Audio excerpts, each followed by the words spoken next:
What's up, guys, and welcome. I am your bearded dynamo. Now today we're taking a look at Subnautica Below Zero. Now, before I jump into that, let me just tell you guys, if you love Pepsi, not sponsored by the way, if you love Pepsi and you are roughly 30-ish, then keep your eye out for a special treat. I'll tell you guys more about it later. Let's get started.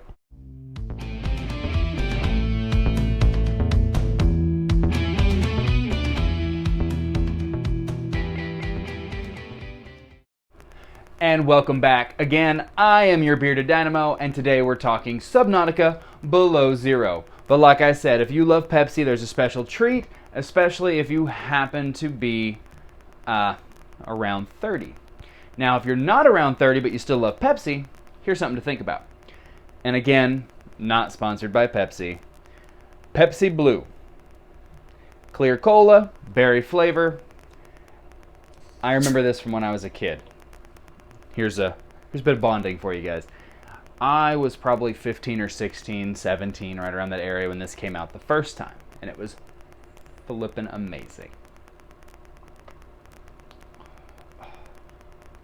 That brings it back.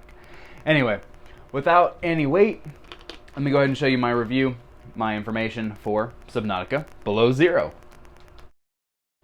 Alright guys, welcome to Subnautica Below Zero. Now this is available on Mac, Windows.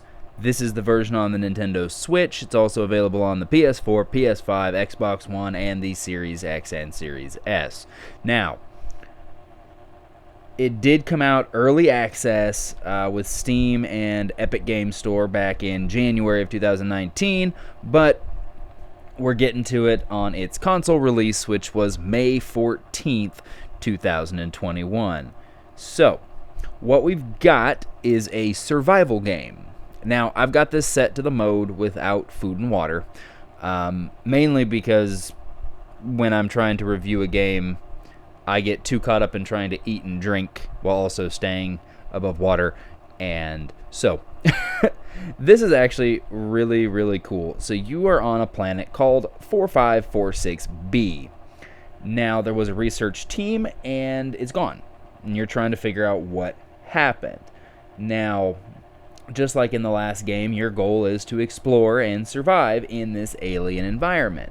Now, I've played the first one a bit, and I have to say, I kind of think that the story that they've got set up here is better. Now, what you're seeing here, this is the initial crash. Now, at the initial crash, if you are playing the regular mode, survival, there are flares, there is food, there is water, but not in massive quantities, so just enough to sort of get you started. Now, you're going to collect resources, you're going to build your own tools, you're going to build bases, you're going to build submersibles, and you're also going to interact with wildlife. Now, what I can say about the wildlife is it is a grab bag of half of it trying to kill you and half of it doesn't care that you're there. Now, it does take place mostly underwater, just like Subnautica, the original, but there are land-based areas to explore, which is pretty cool. There are more explorable structures to find, both above and below, which are kind of like key locations. There's also blueprints that you can find, day and night cycle, which is really cool. And you start to notice that the flora and the fauna are bioluminescent, which is really cool.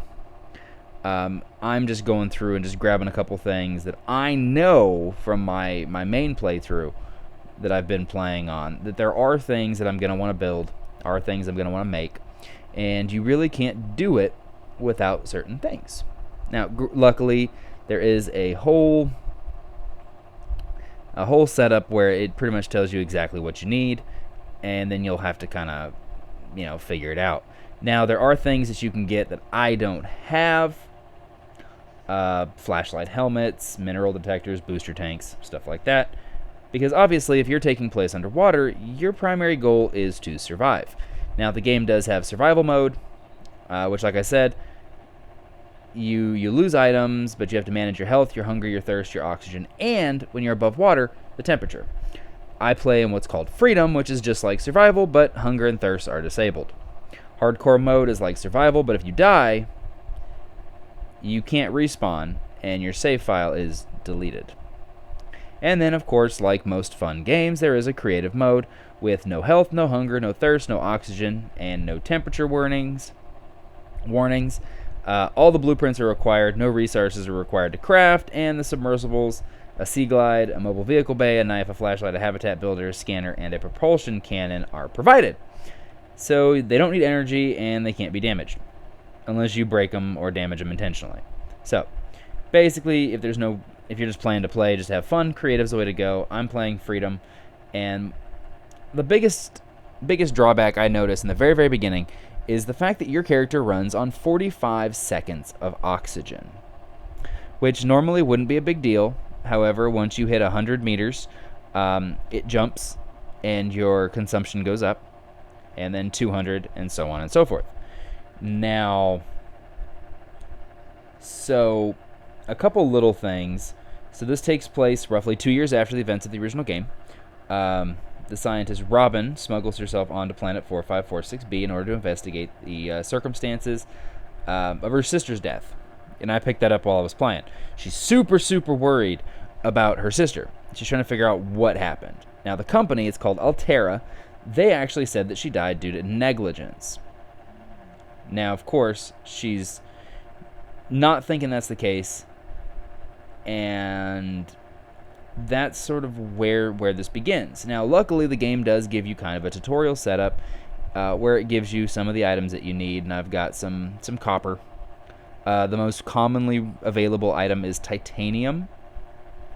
So once you get your titanium and you get your copper, you're going to want to start looking for some of the items that are available to make fins. Fins are kind of your go-to first item because they increase your swim speed. Now, a neat thing, unfortunately, is because the water's cold, you can freeze, as you can see. I'm running out of oxygen, and I'm freezing, and I'm beginning to pass out and perish. However, I managed to break free, and it's not like you perish and you're gone. So what can happen is if you get to the surface within a second or two of starting to pass out, you don't. So it has a really fun open world environment. You know, some of the animals are really, really curious, and so they want to see what's going on. But I'm just looking for some of the basic crafting necessities so that I can get some of the stuff that is really, really helpful right off the bat. I'm talking about your fins and your scanner, and as well as a knife. Now, a knife doesn't seem like it would be super helpful, if everything is nice and the big stuff will just eat you. But there are certain plants and certain things that you're going to need that you have to cut. You basically have to cut them from their stalk or their stem or the wall. Now, there are things like in most survival games, you get these plants that I'm getting ready to take a look at. These are called ribbon plants. They are absolutely necessary because you need them in order to make batteries. And almost every electronic device that you pick up runs on batteries. Either it runs on batteries or it requires batteries to craft. Unfortunately, not only does the scanner and a lot of the other items need batteries in order to be made, they also need batteries consistently to maintain charge. Now, if they don't have charge, they don't work. Pretty simple. But, there are ways to find everything, as long as you're willing to try it out. You can always check YouTube if there's something you just cannot find. I am still in the process of learning how to find everything as well. And hopefully, maybe a little bit later down the line, I'll be able to provide a compendium of knowledge through my review channels here, and be able to show you guys where to find some of the harder to find stuff. Of course, these are just your basic items, and these are things that I think that if you're starting out, even if you're playing in survival, freedom, not creative, or hardcore, these are things you have to have. Absolutely necessary, and they will make the beginning is so much nicer.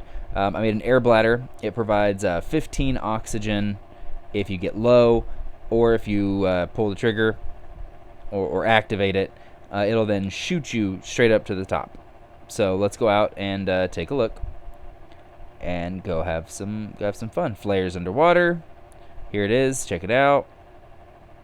So, and zoom straight to the surface and back to the water. Now it also fills up as you break surface, which is pretty cool.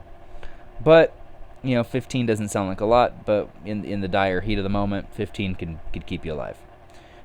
You want to scan as many things as you can, mainly because there's a kind of an encyclopedia or a base that you're putting all the information together for. All right, guys, that was Subnautica Below Zero. I hope you guys enjoyed, because I will admit my video is a little late this week.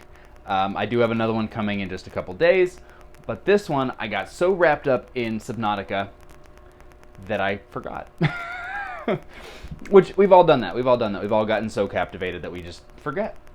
Anyway, again, I can't do this without you guys. I couldn't do this without you guys, so I just want to reach out and thank you guys. Every single person that has watched a video, liked a video, subscribed, hit the bell icon. I want to thank you all.